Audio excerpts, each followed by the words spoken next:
It was a quiet evening when I realized something had shifted between us.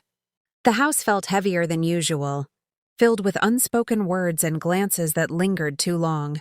We had been married for 8 years, and I thought I knew every part of him, his habits, his moods, the way he smiled when he tried to hide guilt. But that night his silence was different. It wasn't the silence of exhaustion or distraction. It was the silence of a man hiding something he didn't want to admit. A few days later, while he was in the shower, his phone buzzed with a message that changed everything. I didn't mean to look, but curiosity mixed with suspicion made me do it. The words were simple. I miss you already.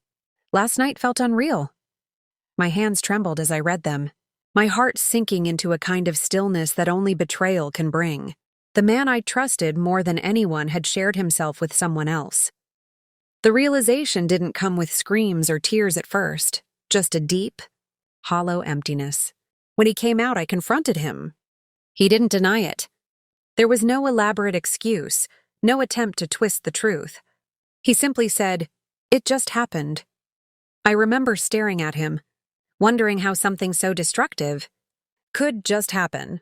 We sat in silence for a long time, both of us trapped in the wreckage of something we once called love. The walls that had witnessed our laughter now echoed with the sound of our broken hearts. In the days that followed, I tried to understand why. Was it my fault? Was I too distant, too busy, too ordinary? But the more I thought, the more I realized infidelity says more about the one who betrays than the one who is betrayed. He had been searching for excitement, for something that made him feel alive again. And in doing so, he killed the life we had built together. We tried to talk, to fix what was left. But trust is like glass. Once shattered, even if repaired, the cracks remain. Every word felt heavy, every touch foreign.